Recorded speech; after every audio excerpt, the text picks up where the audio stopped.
Hello everybody, I'm Gwen Campbell-Mindes. Welcome to Mom's Favorites, Books My Mother Loved. Sorry if you hear traffic in the background. My window is open because my room is very, very hot and I'm hoping that it will cool things down. So apologies for any traffic noises. So, Books My Mother Loved. Back to the point of this. So, I am once again on the pentalogy staircase in Surrey. And so this is the cover of the edition I read because I will be honest with you, we only have 3 out of the 5 here in the house. And so the middle, the numbers 3 and 4 are going to have to be read in ebook form, or rather, number 3 has been read in ebook form, haha, and number 4 will also have to be read in ebook form. So this is a 2012 release, but just for ongoing consistency and indeed for what will be the thumbnail consistency, here's the cover of the same ongoing series that I have been reading. So, A Memorial Service by J.I.M. Stewart. And this picks up, because Young Patello, the last one, was sort of filling in a whole bunch of backstory. It's basically one lengthy flashback about our protagonist and his, time as an undergraduate. This book picks up sort of back in the present, more or less. This is sort of the first several months, year, give or take, of his time now working at Oxford University in this fictional college. So what we have in this is we don't have a lot of him doing his teaching. He is supposed to be there as a sort of a dramatics don, that he kind of gives people specialized assistance and instruction in relation to things to do with plays and the writing of plays and the acting of plays, because he is by profession a playwright. Well, this book picks up on a couple of lines that were brought up in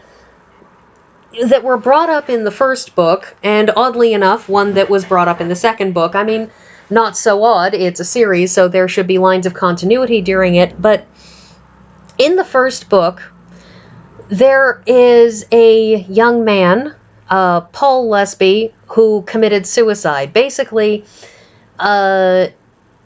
what happened is that apparently,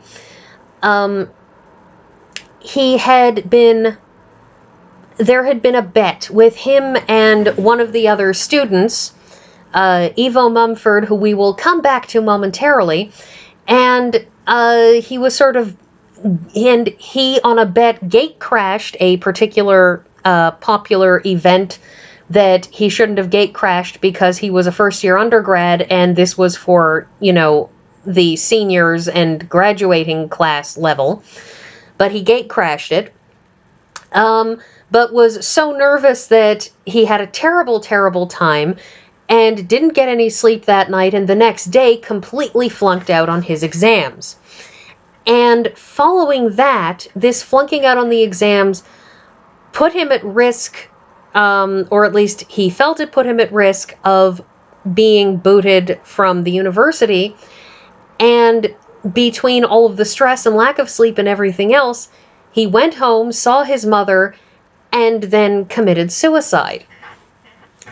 And this came up in the last book, and what happens in this one is that there is a big effort and kerfuffle and confusion about his younger brother, Peter, who decides that he wants to read law because his older brother was reading law, and he wants to go to Oxford, and he sort of wants to finish what his brother started, to go through it, to graduate, to do all of the stuff that his brother should have done.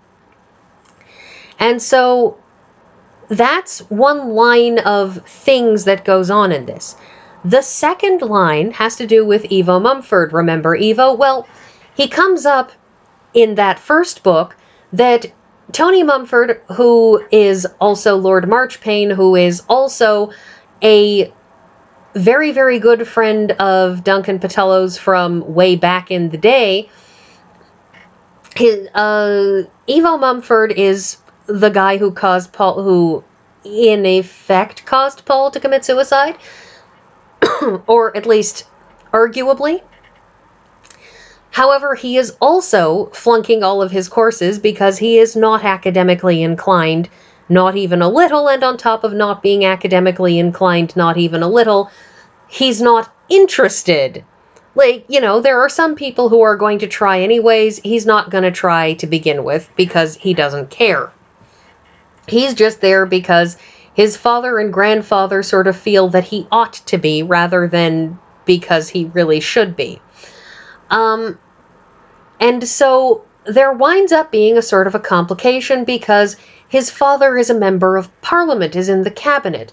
His grandfather is and his family is fairly rich, and it's the kind of thing where a university and or college might want to have a delicate hand about booting him out, especially because he is associated with the Paul Lesby thing, and maybe people would think that he was being booted out because of it, even though he's being booted out because he's flunking all of his courses.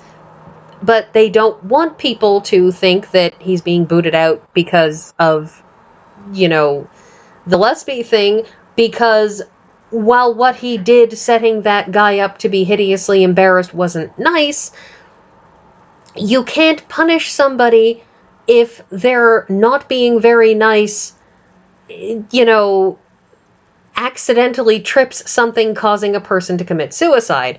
And so there's this whole issue ongoing, and Duncan Patello spends basically the whole book thinking and telling people, maybe you should just let Evo go, maybe he should be sent away, he clearly doesn't want to be at university and he doesn't belong at the university, and maybe we should just send him on his way. In the meantime, an event from the second book, which was somebody walking off with a set of papers that had been donated to the college library, that rears its head in this book over and over and over again, and it turns out in another round of things that people maybe should have told Duncan, but they were just assuming that he already had divined it by instinct. He even comments in the course of this book that nobody actually tells you anything at this university, that he was supposed to have divined by instinct that the whole mess over this set of papers had nothing to do with the papers and had everything to do with the provost trying to get extra money from other people for the college. And so there's this whole complex of events that happens in this, and it all sort of comes to a head at the end when Evo Mumford decides to produce a single issue of a magazine which is entitled Priapus, which, for those who don't know, if you're entitling a magazine Priapus, that means that you're probably going to be talking a lot about erections. So, having set that up, he produces a magazine that is apparently quite filthy, and on the cover has a picture of a bunch of naked young men, and indeed a photograph of Arnold Lempriere, who is a much elder and distant family member of Duncan Patello, that Duncan wasn't even aware of until the first book. And keeping in mind that in the first book, Duncan is probably about maybe 40 years old, he's gone quite a long time without knowing about this Arnold character, who, Arnold Lempriere is like a second cousin once removed. So, it's the kind of family member that you could be forgiven for having no idea they even existed. Anyway, so there's a picture of this elderly man naked on the cover of this magazine, and the magazine basically forces the university's hand to boot him out. This is kind of the last chapter. But the one thing about this book is that that throughout it, at first it is suggested that Duncan Patello finally knows what's going on. He's finally in this job. People, it feels like it, but as you hit sort of the halfway point in the book, you get a lot of what's going on that nobody's telling me. A lot of people telling him things that are kind of half of the truth, and he can tell it's half of the truth, but he's not sure what the whole truth is.